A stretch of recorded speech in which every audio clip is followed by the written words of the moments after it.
எலி மருந்து நெடியால் 2 குழந்தைகள் உயிரிழந்த விவகாரத்தில் குழந்தைகளின் பெற்றோர் உடல்நிலையில் முன்னேற்றக்கான அறிகுறி தெரிவிக்கப்பட்டிருக்கிறது. இது குறித்தான விவரங்களுடன் இணைகிறார் செய்தியாளர் முனாஃப். வணக்கம். விவரங்கள் என்ன?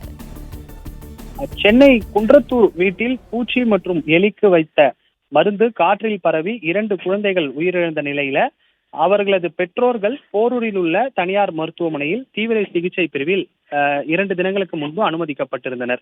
கடந்த 24 மணி நேரமாக அவர்கள் சிகிச்சை பெற்று வரும் நிலையில தற்போது வெண்டிலேட்டர் உதவி இல்லாமல் உடல்நிலை முன்னேறி இருப்பதாக மருத்துவமனை தரப்பில் அறிக்கை மூலம் தெரிவிக்கப்பட்டிருக்கிறது.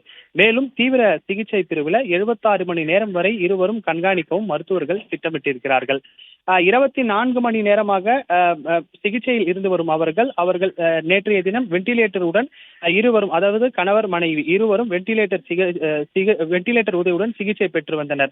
இந்த நிலையில தற்போது வெண்டிலேட்டர் உதவி இல்லாமல் உடல்நிலை தற்போது முன்னேற்றம் அடைந்திருப்பதாக மருத்துவமனை தரப்பில் அறிக்கை தரப்பட்டிருக்கிறது. மேலும் தீவிர சிகிச்சை பிரிவில் 76 மணி நேரம் வரை இருவரும் கண்காணிக்க மருத்துவர்கள் திட்டமிட்டிருக்கிறார்கள். தொடர்ந்து இருவரையும் கண்காணித்து வருவதாகவும் மருத்துவமனை தரப்பில் அறிக்கை தரப்பட்டிருக்கிறது.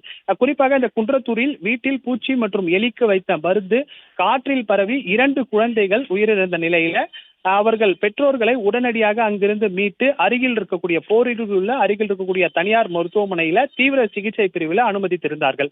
இந்த நிலையில கடந்த 24 மணி நேரத்துக்கு மேலாக சிகிச்சை பெற்று வரும் இருவருக்கும் வெண்டிலேட்டருடன் சிகிச்சையானது மேற்கொள்ளப்பட்டது. இந்த நிலையில வெண்டிலேட்டர் உதவி இல்லாமல் தற்போது அவர்கள் சிகிச்சை மேற்கொண்டு வருவதாகவும் அவர்களது உடல் இருவரின் உடலும் நல்ல முன்னேற்றம் அடைந்ததாக அறிக்கையில் தெரிவிக்கப்பட்டிருக்கிறது.